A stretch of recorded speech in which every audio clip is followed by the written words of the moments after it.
Something strange happened on May 13, 2025. Commuters in one of the world's most advanced cities were suddenly stranded.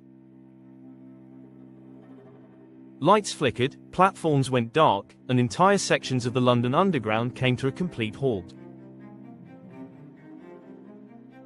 Official statements from Transport for London called it a national grid issue. But many were left asking, how does the heart of London's transport system just shut down, without warning, across multiple lines at once? This wasn't a minor service delay. It was a sudden, widespread disruption that left Londoners confused and scrambling for answers. As trains stopped and stations went silent, speculation surged online. Was this just a technical fault? Or was it something more sinister, something orchestrated? The timing couldn't have been more suspicious. Just weeks earlier, Spain and Portugal were hit by what was described as a massive blackout event, crippling parts of the Iberian Peninsula. The official explanations pointed to a failure in the grid, but whispers of cyber interference, infrastructure sabotage, and a potential rehearsal for something much bigger began to grow louder.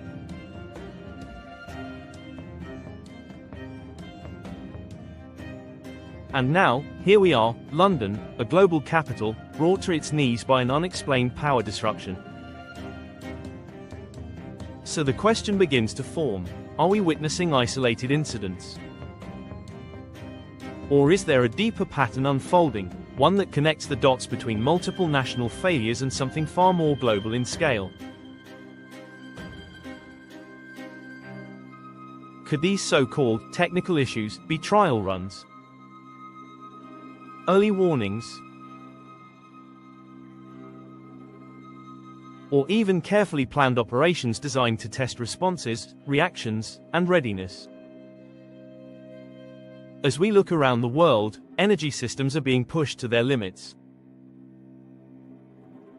Grids are under pressure from climate events, demand surges, and increasing digital integration.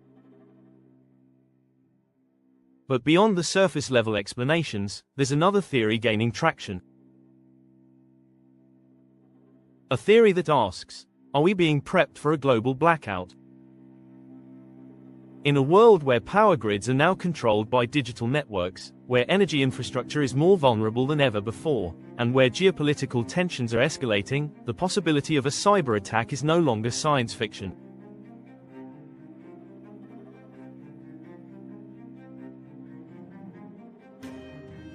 And then there's the darker alternative, the theory of a controlled reset. A scenario where blackouts aren't accidents, but deliberate tools in a larger agenda.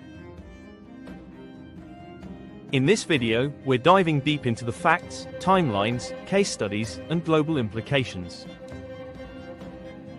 Is the London Underground shutdown part of an emerging threat? Are we standing on the edge of a new kind of warfare, or a new kind of control? Let's uncover the truth together. What happened in London? On the morning of May 13, 2025, Londoners woke up to what seemed like an ordinary day. The city was moving as usual, with millions relying on the London Underground to get to work, school, or appointments. But by mid-morning, chaos erupted across the transport network. Trains ground to a halt. Stations dimmed. Passengers were left stranded on platforms, in tunnels, and inside trains with no clear explanation. The first signs of trouble came in sporadic reports. A few commuters tweeted that Piccadilly line services were suddenly delayed, with train lights flickering and public announcement systems cutting out mid-sentence.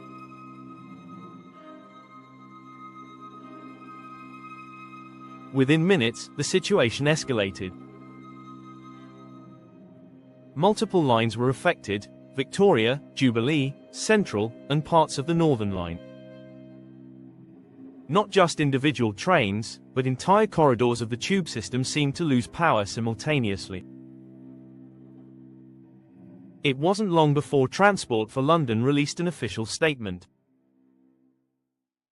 They called it a national grid issue, and assured the public that teams were working to restore services. But the ambiguity of that statement sparked more questions than it answered.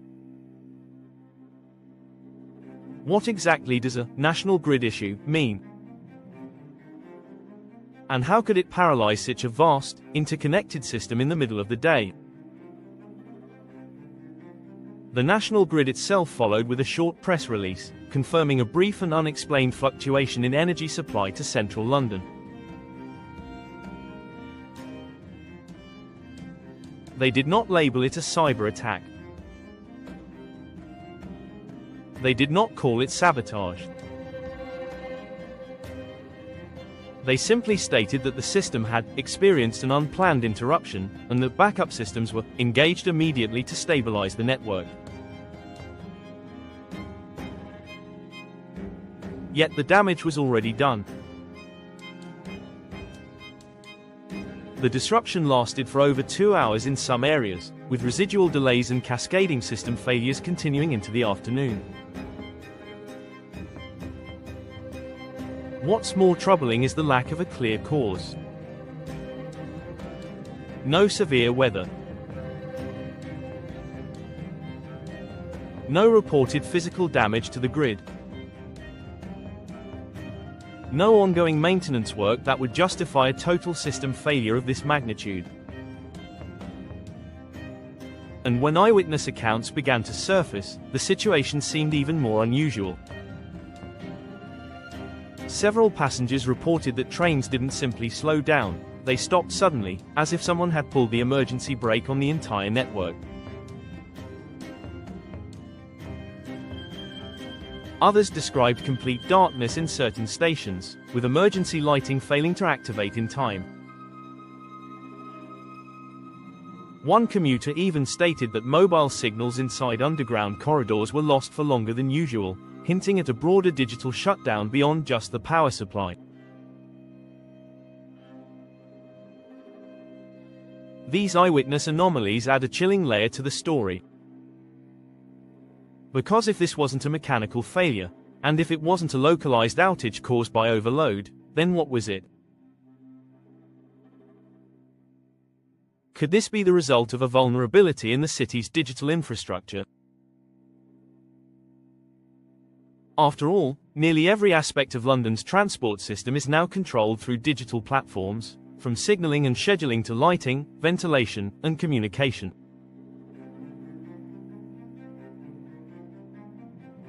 And that's where the vulnerability lies. Modern infrastructure is astonishingly efficient, but it's also more fragile than we like to admit. The more automated a system becomes, the more points of entry exist for disruption.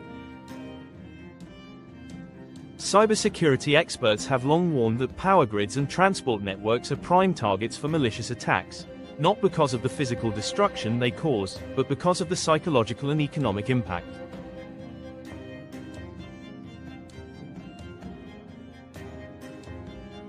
The London Underground is not just a train network. It's a symbol of stability.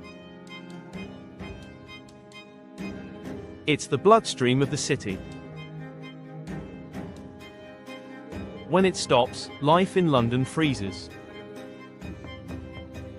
Offices empty. Deliveries halt. Hospitals face delays. Financial institutions go on alert. The ripple effects are massive, even if the disruption lasts only an hour. This isn't the first time the UK has faced a sudden outage, but previous cases were typically localized. In August 2019, for example, A lightning strike near Cambridge caused a brief disruption that knocked out power for nearly 1 million people across England and Wales. But that event was quickly traced to a specific technical fault at a power station and was accompanied by transparent reporting. What happened in May 2025 feels different. The response was vague, the cause undefined, and the resolution unsatisfyingly quiet. Comparing these two incidents highlights an unsettling shift. The 2019 blackout was widely acknowledged as a technical issue. It was dissected by engineers, reported in detail by the media, and resolved transparently. In contrast, the 2025 shutdown has left a vacuum of information. It's as if no one wants to say too much. And when authorities go silent, the public begins to speculate. Could this have been a dry run? A test of what happens when London's transport systems fail? Or perhaps, was it a probe, an invisible intrusion into the grid by unknown actors testing the resilience of digital infrastructure? These are the questions now circulating across social media, conspiracy forums, and alternative media platforms. And in the absence of concrete answers, the theory of a larger, coordinated event gains traction. Because this isn't just about London. It's about timing. It's about patterns. And when cities as far apart as Madrid, Lisbon, and now London all face unexpected grid issues within weeks of each other, people start asking questions. Something shut down the London Underground. And whether it was a fault, an attack, or something more strategic, one thing is certain: the system we rely on is far more vulnerable than we thought. And it may not be the last time it happens. The Spain and Portugal blackout recap. Just weeks before London's underground system came to a sudden halt, two countries to the south were already grappling with their own mysterious power crisis.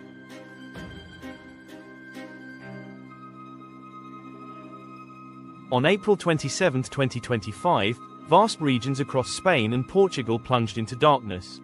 Cities like Lisbon, Porto, Madrid, and Valencia experienced massive power outages that lasted for hours. The disruption wasn't isolated to small rural zones. It spread across urban centers, industrial hubs, and even major transport lines. At first, the cause of the blackout was unclear. Government agencies in both countries were quick to offer explanations centered on equipment failure. Portugal's National Energy Authority stated that a fault in a high-voltage transmission line had triggered cascading failures across the regional grid.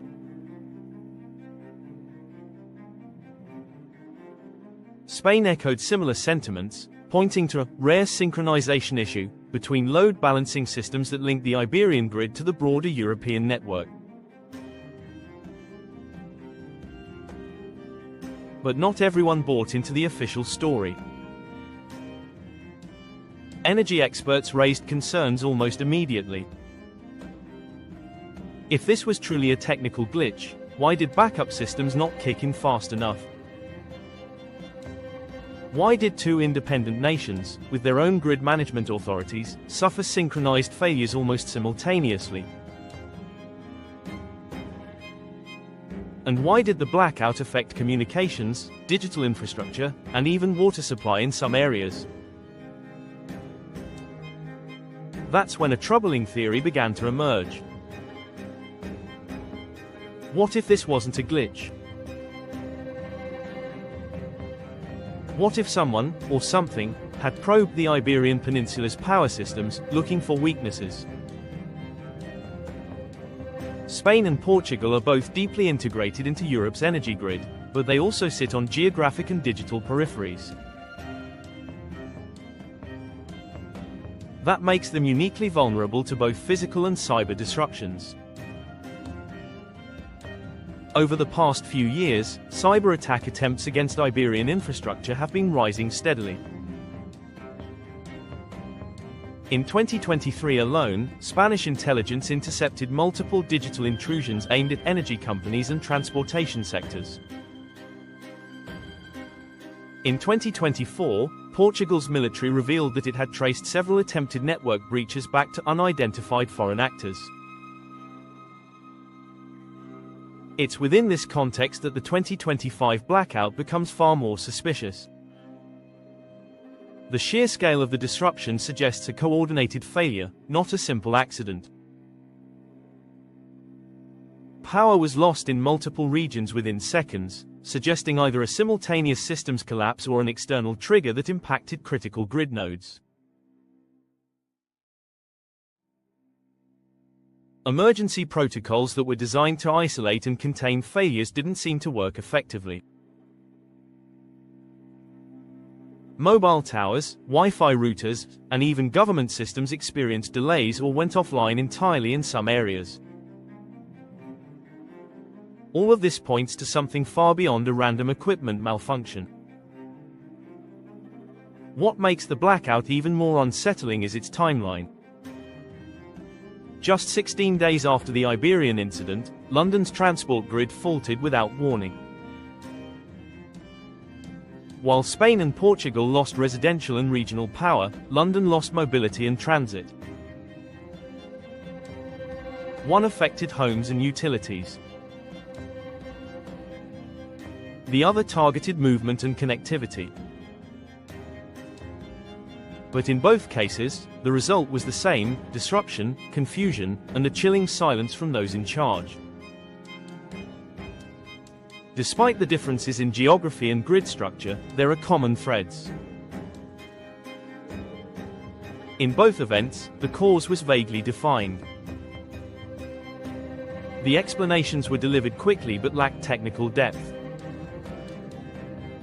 There was no major natural disaster, no visible structural damage, no public cyber attack announcement.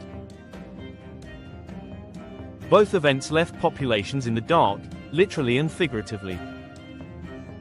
And then there's the issue of coordination. The fact that two of Europe's major regions experienced significant power-related failures just days apart raises the possibility that these are not isolated cases.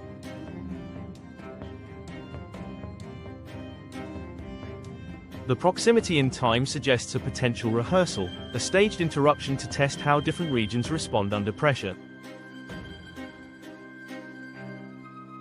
Whether by malicious actors probing for vulnerabilities or internal authorities simulating emergency protocols, the results are strikingly similar. Infrastructure buckled. Information slowed. And trust eroded. What happened in Spain and Portugal may have been the first domino. Or it may have been the warning shot. As we link these events together, a picture begins to form. The Iberian blackout revealed how quickly a power system can collapse without warning. London's shutdown showed how a city's heartbeat can be silenced through targeted disruption. One struck the home. The other struck the streets. But both hint at a far bigger story, one in which Europe's grids are not only connected, but possibly under siege. In the end, whether by coincidence or coordination, what happened in Spain and Portugal can no longer be viewed in isolation. It must be seen as part of a broader, unfolding narrative, one that may still be in its early stages. A pattern emerging. Power grid failures across the globe. As we zoom out from Europe and look across the globe, a troubling pattern begins to emerge. Power grid failures are no longer rare or geographically isolated events. From North America to the Middle East to Africa, entire nations are experiencing large-scale energy disruptions, some due to weather, some to economic collapse, and some under suspicious circumstances involving digital systems.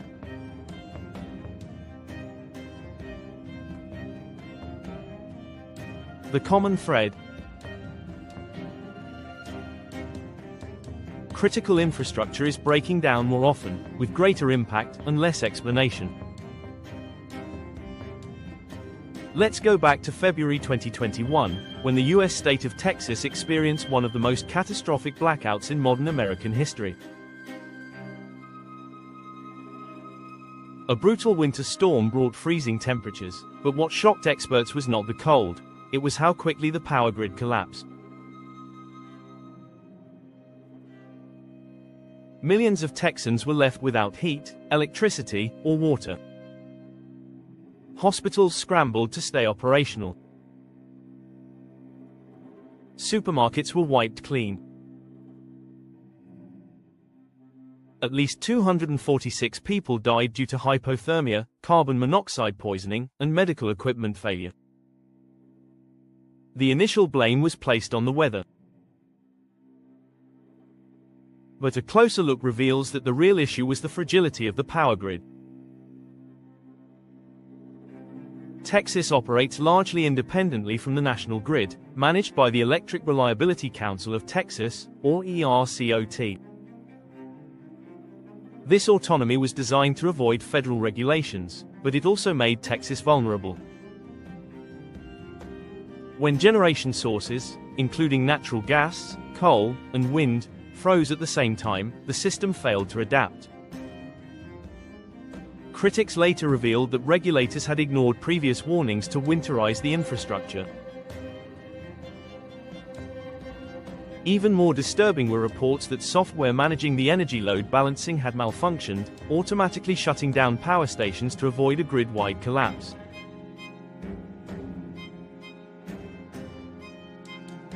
Fast forward to South Africa, where rolling blackouts, known locally as load shedding, have become a part of daily life.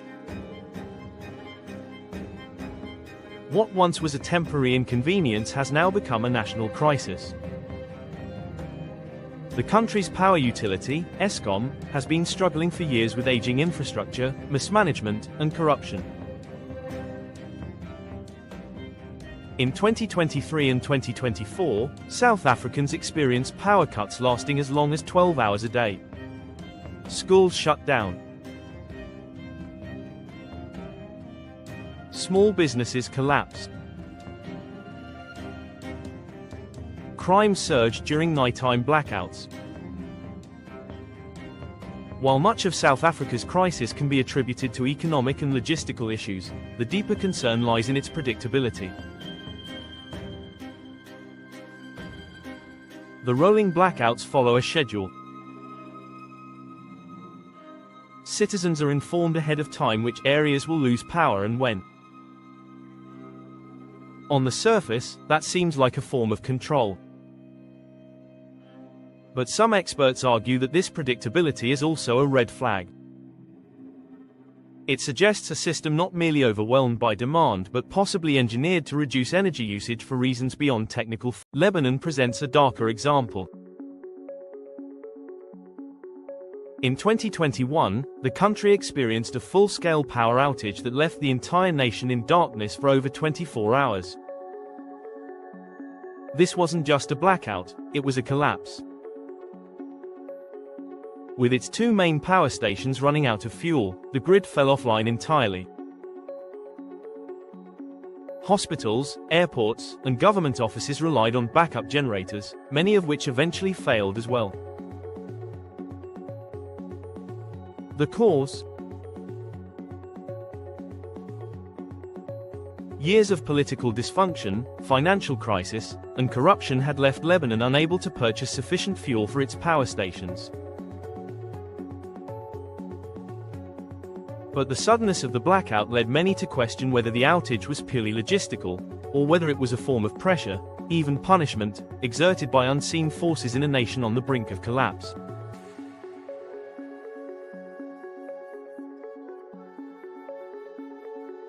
In each of these examples, the surface causes vary. In Texas, it was a winter storm. In South Africa, it's structural decay. In Lebanon, it was financial insolvency. But behind each explanation is a deeper vulnerability, one tied to how dependent modern societies have become on digital systems and centralized energy grids. One of the most telling examples of this deeper threat came not from a blackout, but from a cyber attack. In May 2021, the Colonial Pipeline, the largest fuel pipeline in the United States, was forced to shut down after a ransomware attack crippled its digital operations. For days, fuel supplies along the US East Coast ran dry. Gas stations ran out of fuel. Panic buying set in. The federal government declared a state of emergency. The hackers, identified as a group called DarkSide, didn't even need to physically touch the pipeline. They simply breached its software systems, encrypting critical data and demanding millions in cryptocurrency. The attack was a wake-up call. Energy infrastructure, it turns out, is not just made of steel and concrete. It runs on code. And code can be hijacked. What makes the Colonial Pipeline case so important is that it revealed how vulnerable even well-funded, heavily protected systems are to digital sabotage. A single line of malicious code can cause national-level disruption. That's no longer a theory. It's a documented fact. When you line up these events, from Texas to South Africa, Lebanon to the Colonial Pipeline, you start to see not isolated accidents, but coordinated vulnerabilities. Grids are breaking down under pressure. Digital systems are proving fragile. And the ability of governments to respond quickly and effectively is deteriorating. These aren't just infrastructural problems. They're systemic weak points. And as these points become more visible, they also become more exploitable. Which brings us back to the bigger question. Are these failures happening purely by chance, triggered by weather, mismanagement, or financial strain? Or is there a deeper, perhaps even deliberate, pattern at play? Some cybersecurity experts argue that what we're seeing globally is not random. They describe a slow-drip campaign of stress-testing infrastructure, an invisible war fought in data centers, control rooms, and behind digital firewalls. In this view, each blackout is not a final attack, but a probe. A test.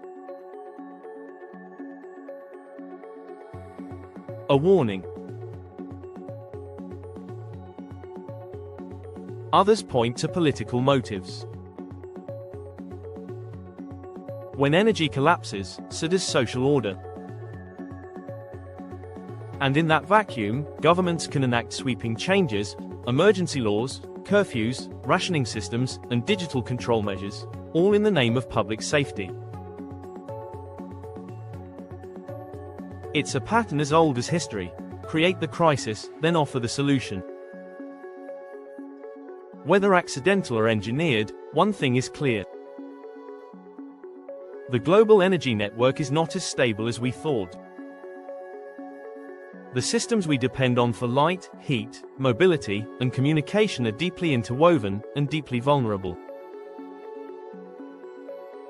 And when they fail fast. So as we connect the dots between London, Spain, Portugal, and now places as far apart as Texas and Lebanon, the question shifts from, could it happen here? To, what happens when it does again?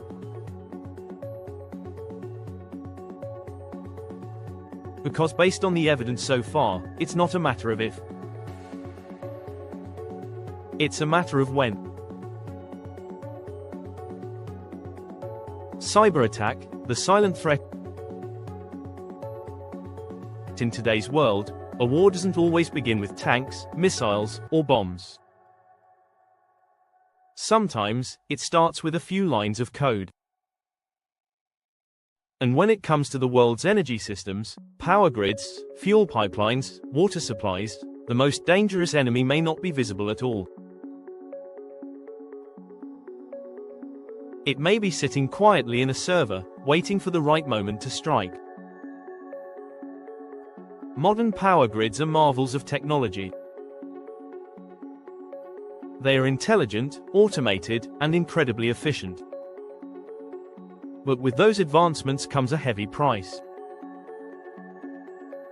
Because these systems rely on digital software, remote sensors, smart switches, and artificial intelligence to manage the delicate balance of electricity production and distribution, they are inherently vulnerable.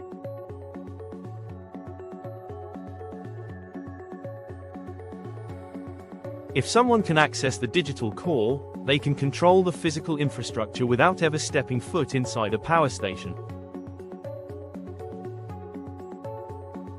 This is no longer just a possibility.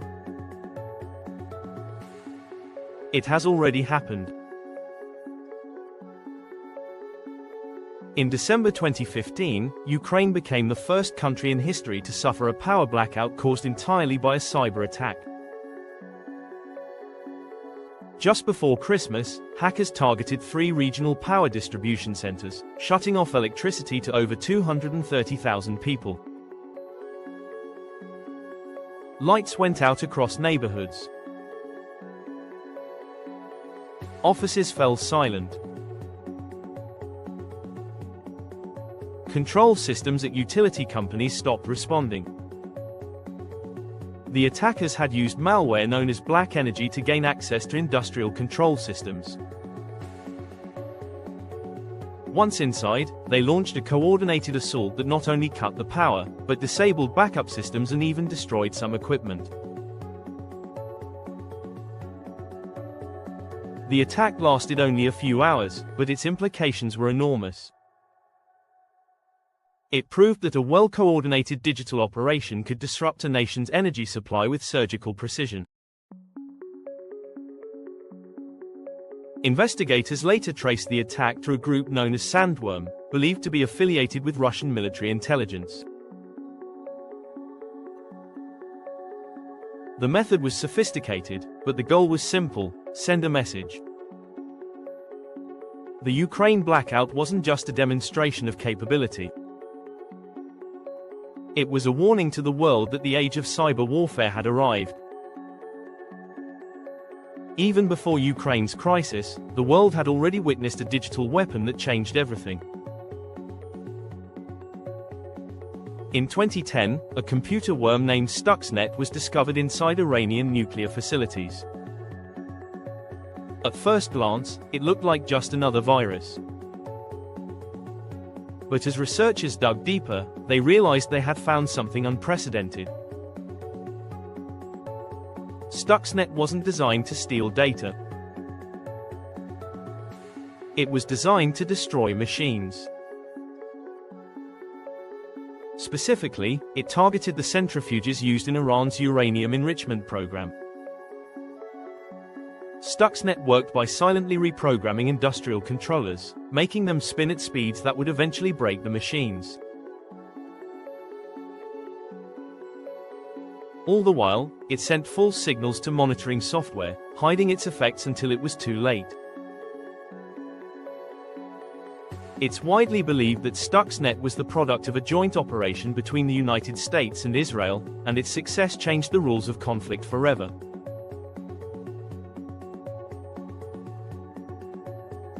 For the first time, digital code had been used as a weapon to cause real-world, physical damage. Then came the SolarWinds breach in 2020, one of the most expansive and insidious cyber intrusions in history. This time, the target wasn't one facility or one country. It was hundreds of private companies and government agencies across the globe. The attackers managed to insert malicious code into a routine software update issued by SolarWinds, a company whose tools are used to monitor IT systems. That update was downloaded by thousands of organizations, giving hackers backdoor access to sensitive networks, including those at the US Treasury, Homeland Security, and major Fortune 500 companies.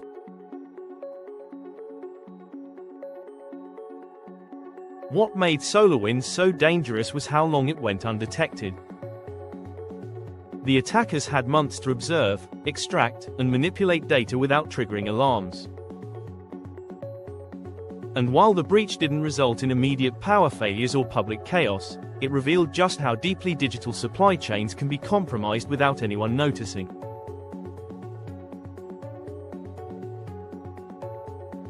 These incidents are not random.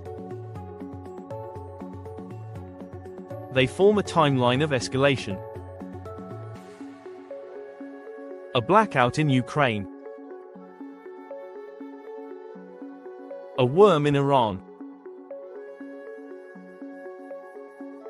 A breach across global networks. Each step more sophisticated than the last.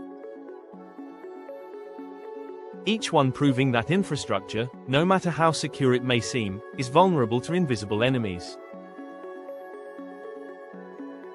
And now, intelligence agencies around the world are sounding the alarm. From Washington to Brussels to London, security briefings have increasingly focused on the threat of cyber warfare. Government reports confirm that foreign states are investing heavily in digital weapons capable of targeting power grids, communications networks, and even satellites. The UK's National Cybersecurity Centre has issued multiple alerts over the past year about the rising threat of ransomware attacks and state-sponsored intrusions into critical infrastructure.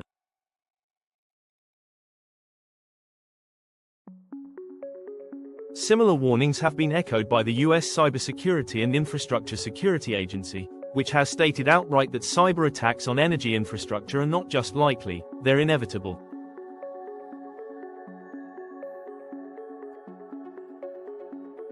These agencies are not just theorizing. They are responding to real attempts that often go unreported to the public to avoid panic. Behind closed doors, cyber warfare is now considered the next frontier of global conflict. And what makes it more dangerous than conventional war is its deniability. No bombs, no soldiers, no broadcasts. Just a power outage. A system failure. A transport network grinding to a halt. Which brings us back to London. Could the May 2025 London Underground shutdown have been the result of a cyber attack? It's a question that authorities have so far refused to answer directly. Transport for London cited a national grid issue. The National Grid called it an unplanned interruption. But both stopped short of confirming any digital breach. And in today's climate, that silence speaks volumes. If the disruption had been caused by physical damage, say, a transformer explosion or a cable fire, it would have been visible, documented, and reported. But the symptoms of the shutdown point to something less tangible. Sudden stops across multiple lines. Failure of backup systems. Communication blackouts inside stations. Emergency lighting not activating in time. These are the types of cascading failures that cybersecurity experts associate with digital interference, especially when multiple systems go down simultaneously without a clear mechanical trigger.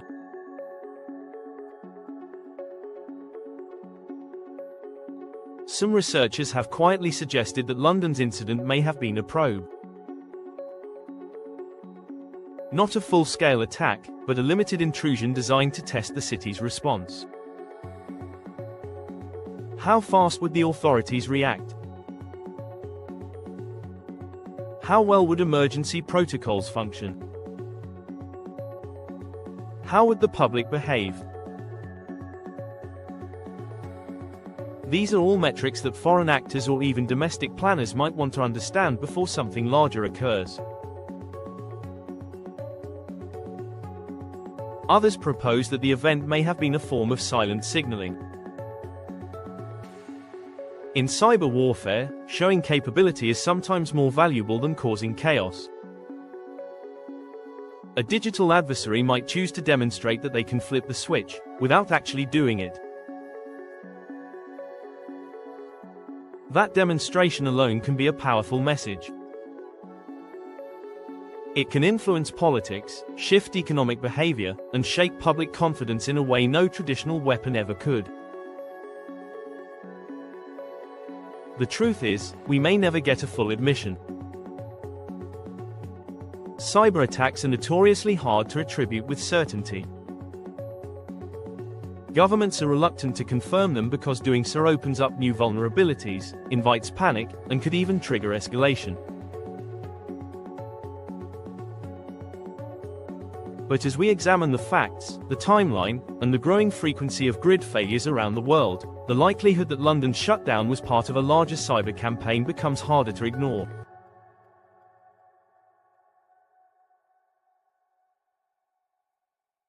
In the silent world of digital warfare, the absence of noise doesn't mean nothing happened. It means you weren't supposed to hear it. And in that silence, the threat grows louder. The global reset theory. In the aftermath of every major crisis, there is always a question that lingers. Was this simply the result of chance, or was it an opportunity seized by those in power?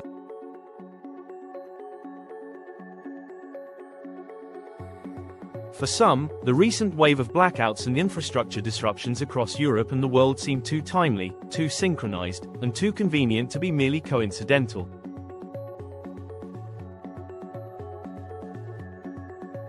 And that brings us to a theory that has moved from the fringes of the internet into mainstream conversation: the Great Reset. The phrase, Great Reset, entered the global spotlight in mid-2020, when Klaus Schwab, founder and executive chairman of the World Economic Forum, introduced the concept as a response to the COVID-19 pandemic.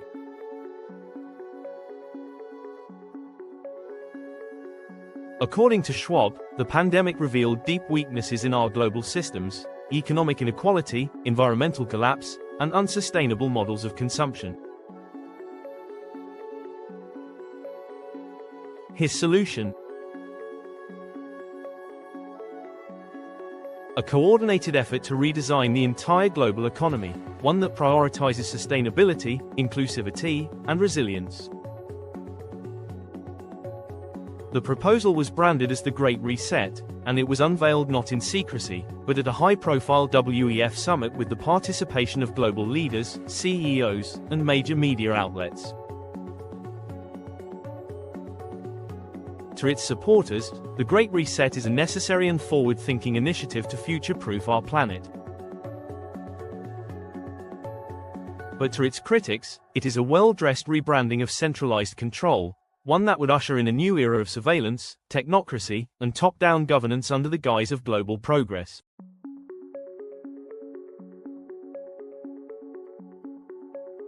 Central to the reset's vision are three key components.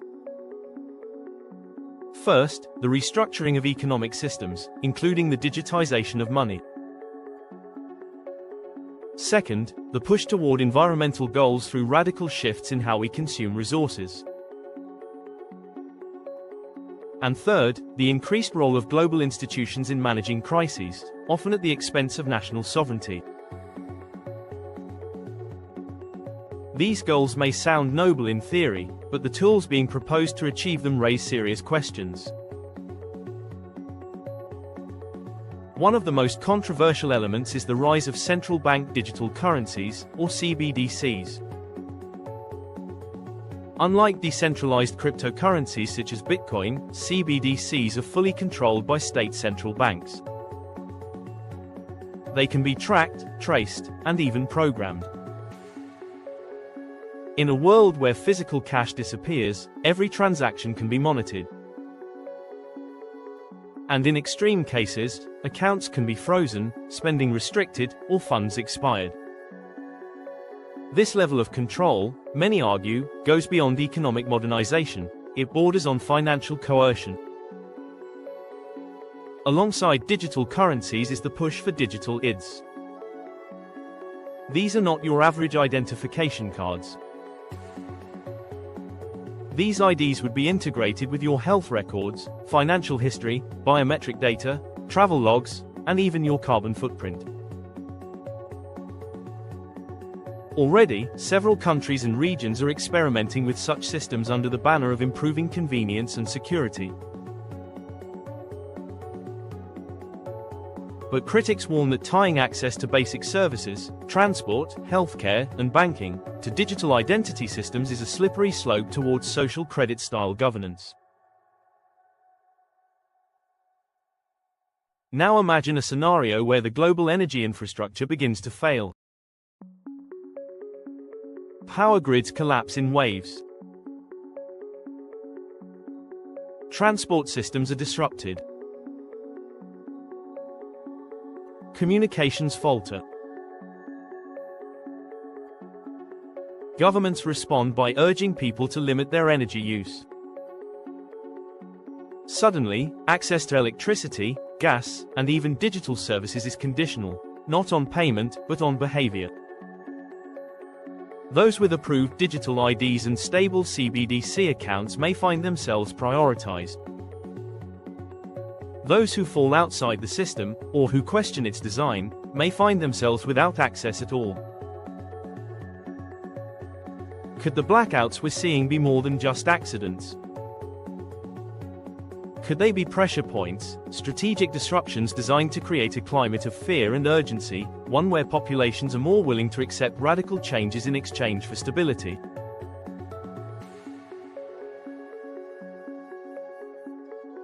It's not a far-fetched idea.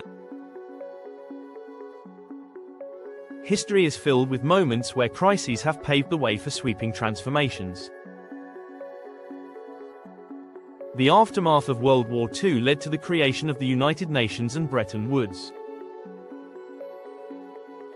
The 9/11 attacks led to global surveillance programs and the rise of homeland security infrastructures. The COVID-19 pandemic normalized lockdowns, vaccine passports, and remote surveillance technologies on a global scale. In each case, the narrative was the same. We're doing this for your safety. This is temporary. This is necessary. But the tools introduced during those moments often never went away. They became permanent features of society. And that's what has made the Great Reset theory so powerful and so polarizing. The World Economic Forum insists that its intentions are transparent and rooted in humanitarian goals.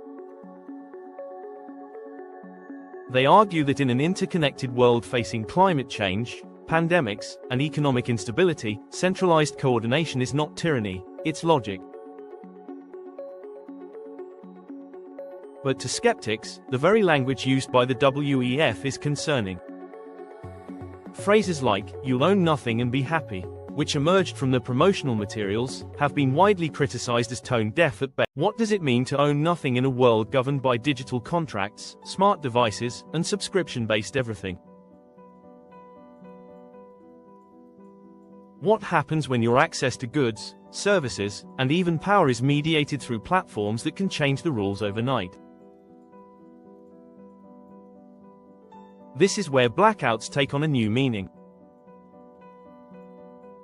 Beyond the inconvenience, beyond the headlines, they represent a test of resilience, and a test of compliance. When the lights go out and the digital systems falter, who still has access? Who gets restored first? Who is locked out entirely? In a system designed around digital control, those with the right credentials, the right scores, and the right affiliations may move to the front of the line.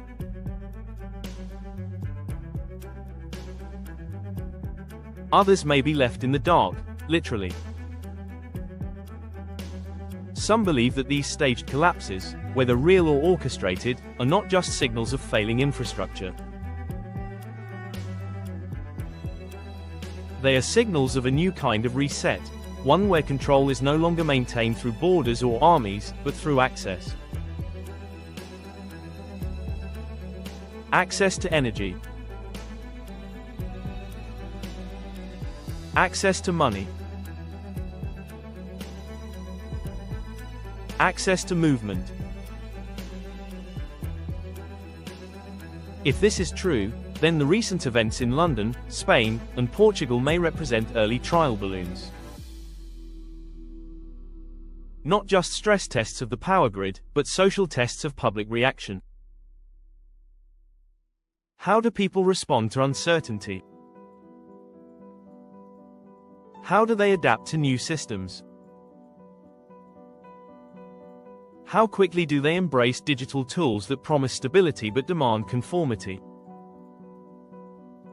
We're entering an age where crisis and control are becoming indistinguishable. Where every blackout becomes a justification for more oversight. Where convenience is traded for freedom, and freedom is redefined through the lens of sustainability, safety, and centralized systems. The Great Reset may not be a conspiracy. It may be a vision, one shared by influential leaders, think tanks, and corporations around the world. But the concern is not whether the vision exists. The concern is how that vision is being implemented. Is it voluntary, or is it being nudged into place through strategic crisis? As we look forward, the question isn't just whether a global blackout is coming. The question is, if it does come, will it mark the beginning of a breakdown, or the beginning of something entirely new? And if the answer is the latter, will we even recognize the world that follows? Is this psychological conditioning? In a world where information is power and perception shapes reality, the true battleground may not be physical at all, it may be psychological. The repeated blackouts, system failures, and digital disruptions we are now witnessing across different parts of the world are not just logistical crises. They are psychological events. And for many, the question is no longer whether we are experiencing infrastructure collapse, but whether we are being conditioned to accept it.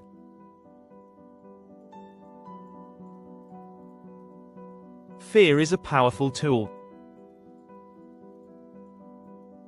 When societies are afraid of the dark, of losing access, of being cut off from their digital lifelines, they become more pliable.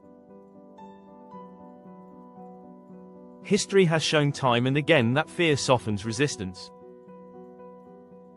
It erodes skepticism. It opens the door to control. And when fear is deployed strategically, it can rewire how an entire population thinks and behaves. Sociologists and political theorists have long studied the ways in which crisis shapes human response. It's not just the event that matters, but the framing of that event. A sudden blackout framed as a random fault creates confusion. The same blackout framed as an act of war creates rage. If it's framed as a result of climate instability, it builds urgency around sustainability. But if it's presented without explanation, or wrapped in vague language, it creates uncertainty, a fog that keeps the public docile, watching, and waiting for someone to give them answers.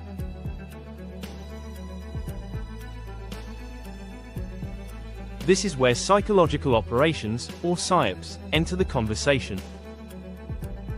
Traditionally associated with military strategy, PSYOPs are designed to influence the emotions, motives, reasoning, and behavior of a target population. They are not about lying, necessarily. They are about shaping perception.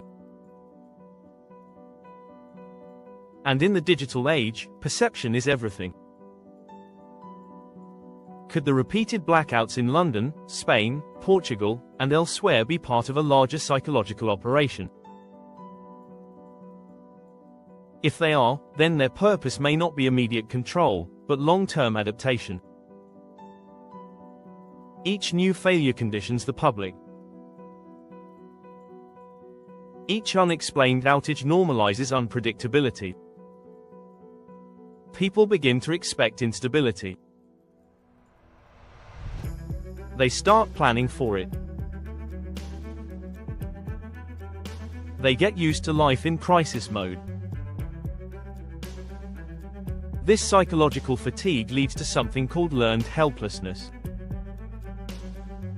It's a concept first developed by psychologists Martin Seligman and Stephen Mayer, who observed that when individuals are exposed to repeated stress or adversity without a clear path of escape, they eventually stop trying to change their circumstances.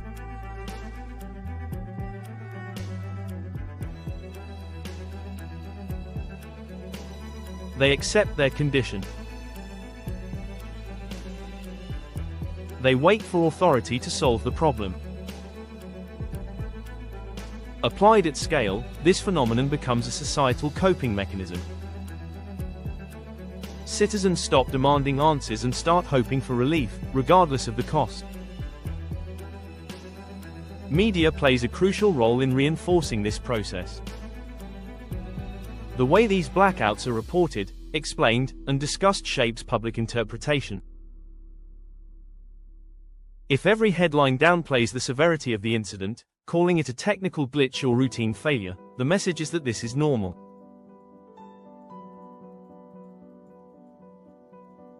If the media avoids deeper questions, like the possibility of cyber attacks or systemic sabotage, it narrows the scope of public curiosity. And if experts featured in mainstream channels always lean toward accidental or environmental causes, the possibility of deliberate manipulation fades from view. This kind of narrative control is subtle but effective. By avoiding sensationalism, the media can still appear objective while steering public sentiment away from alarm and toward resignation. Over time, people begin to internalize the idea that things are falling apart, but that it's just the way things are now. Unreliable power. Unstable systems. Strange outages. They become part of daily life, not cause for outrage. And that's exactly how conditioning works. The population adapts. The next time the lights go out, fewer people panic. Fewer people question. They wait. They comply. They trust the same systems that failed them to restore order. This is the psychological shift that many theorists warn about. It's not overt tyranny. It's quiet compliance built through repetition. Sociologist Zygmunt Bauman, known for his work on liquid modernity, argued that in a world of constant crisis and change, people begin to prefer predictable discomfort over chaotic freedom.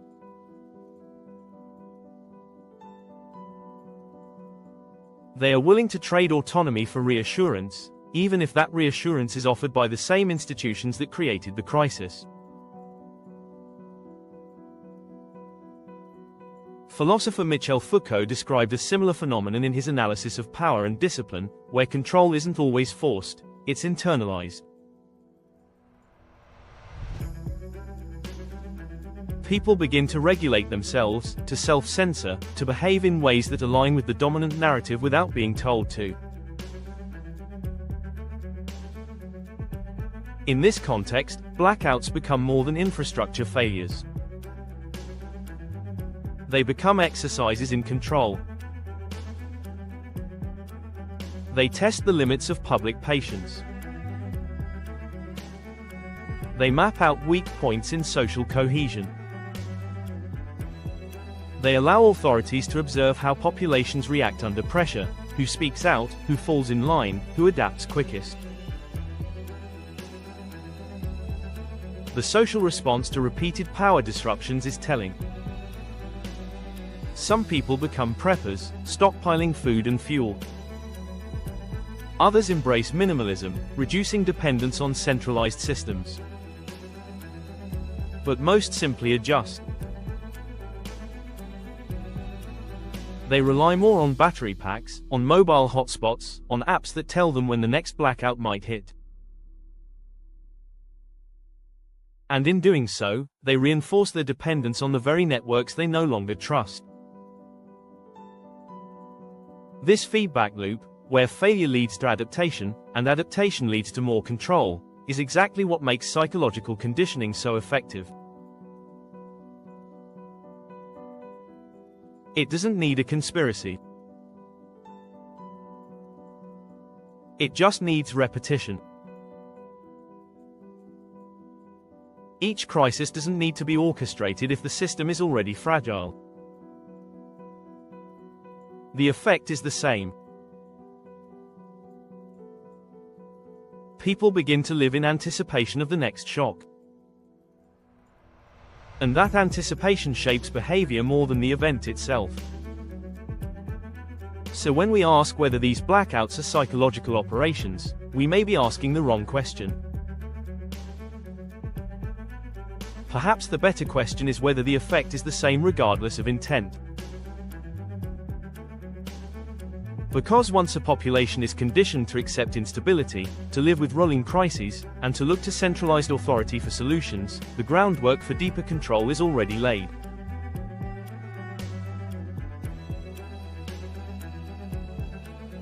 It doesn't take a grand scheme or a secret cabal. It just takes a few more outages, a few more vague statements, and a public too exhausted to ask why. And in that silence, the narrative is written, not by truth, but by repetition. What if a full blackout happens? Most of us think of a blackout as an inconvenience. A few hours without lights, no internet, maybe a cold dinner and a disrupted schedule. But what if the power didn't come back? What if the blackout wasn't just a flicker, but a complete collapse of the electrical grid, one that lasted not hours, but days, weeks, or longer? A total grid failure isn't just a power issue. It's a cascade of systemic collapses. Electricity is the foundation of modern civilization. Without it, everything stops. Banks close. Traffic lights go dark. Water treatment facilities shut down. Supply chains grind to a halt. In a world designed around continuous energy flow, the sudden absence of electricity becomes a survival scenario. The financial system would be one of the first and most immediate victims. Digital banking is the core of modern economics. Without power, ATMs stop working.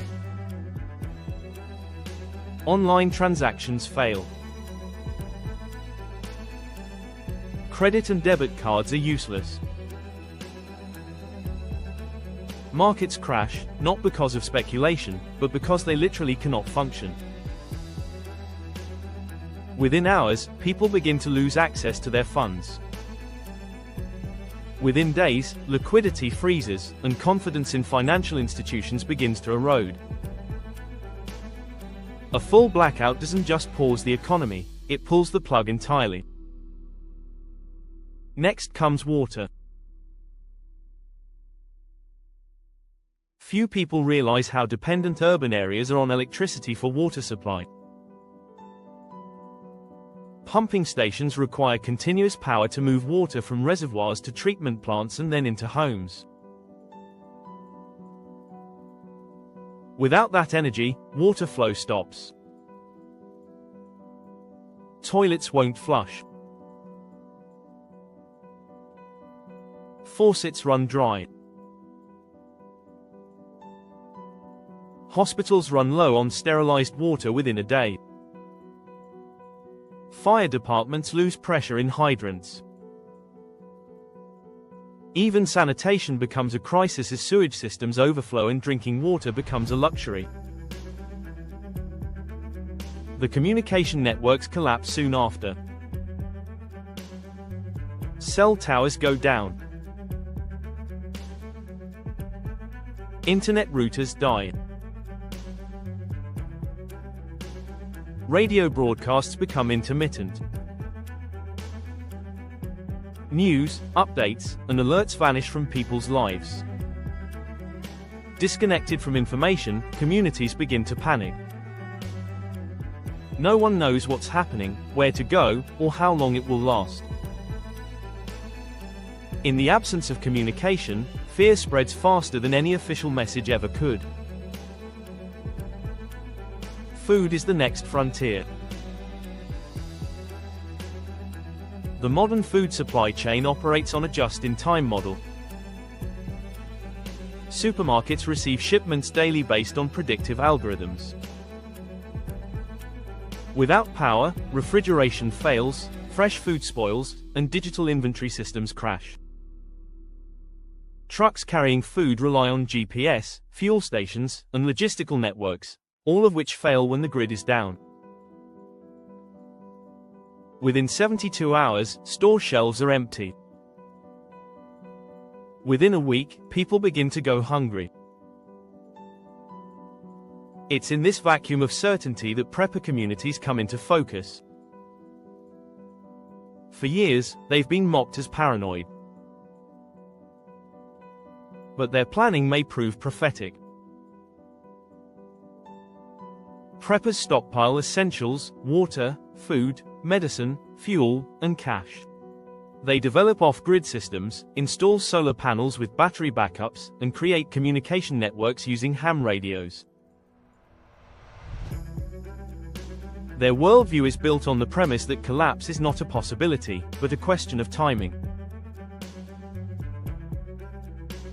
And when the blackout hits, they're the ones who stay calm while others spiral into desperation. Governments are not blind to this risk. In fact, they've spent years quietly preparing for it. In the United States, FEMA has developed extensive continuity of government protocols for large-scale infrastructure failures. Their emergency playbooks include regional command centers, alternate communication lines, and stockpiles of fuel, food, and medicine. The United Kingdom operates under the Civil Contingencies Secretariat, which coordinates national response plans in the event of total power loss. Their documents outline specific strategies for maintaining order, securing public institutions, and rationing resources. One of the more sobering details in these plans is the order of restoration. Power is not restored equally. Critical systems like hospitals, government buildings, and military bases receive priority. Residential zones may wait days. Rural communities may wait longer. The strategy is triage on a national scale. It is not about comfort, it's about control. There are also contingency plans for the most extreme outcome, continuity of government in the absence of public order. In the United States, this involves the relocation of high-ranking officials to secure underground facilities. The UK has a similar setup with secret bunkers and backup communication hubs. These aren't science fiction. They're documented, funded, and regularly updated. The challenge is that the average citizen doesn't know these plans exist. And if they do, they often assume the government will handle everything. But as past crises have shown, institutional responses are often delayed, overwhelmed, or completely absent in the early stages of a disaster. The truth is that in the event of a total blackout, personal preparedness becomes the only reliable survival strategy. The psychological impact of a prolonged power outage would also be profound. In the digital age, electricity is not just energy, it is identity. People would be cut off from their digital lives. No social media. No news. No GPS. No smart devices.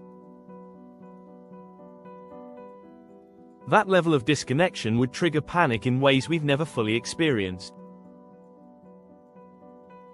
For many, the grid is their world.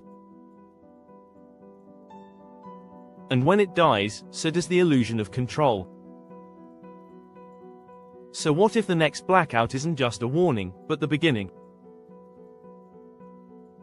What if it's not about a glitch in the system, but the signal that the system itself has failed? If history teaches us anything, it's that civilizations fall when they assume they're too advanced to collapse.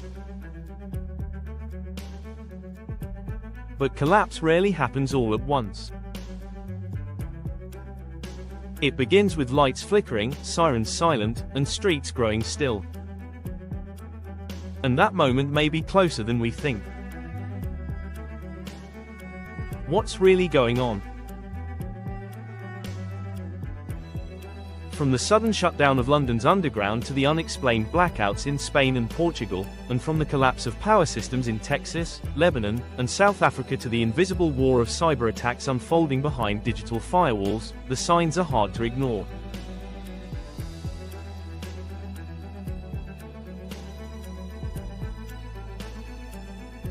A pattern is forming. One that spans continents, sectors, and systems. And it leads us to a sobering question: is the world heading toward a global blackout? We've explored the fragility of modern infrastructure and how a few lines of malicious code can bring entire nations to a standstill. We've revisited historical cyberattacks like Ukraine's 2015 Blackout, Iran's Stuxnet sabotage, and the massive SolarWinds breach. We've examined the rise of centralized control systems, the push for digital currencies and IDs, and the framework behind the Great Reset. Now we're left to weigh two possibilities. On one hand, these failures might be the result of complex systems pushed to the edge, collapsing under their own weight, burdened by outdated infrastructure and rising global tensions.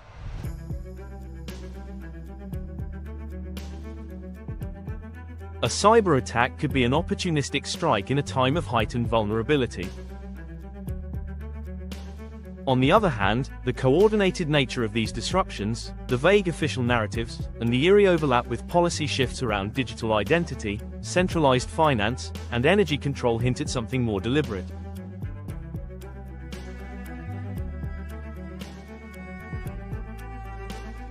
Could this be the groundwork for a controlled transformation?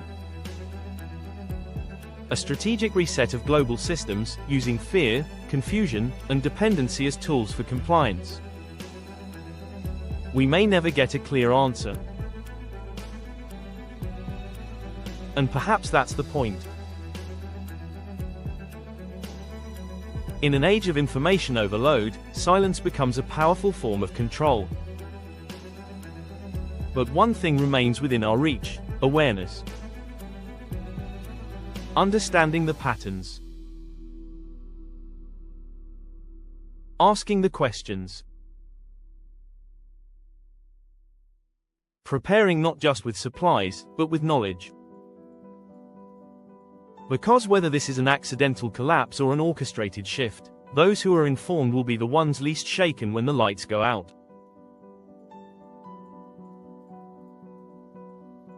Stay aware. Stay critical.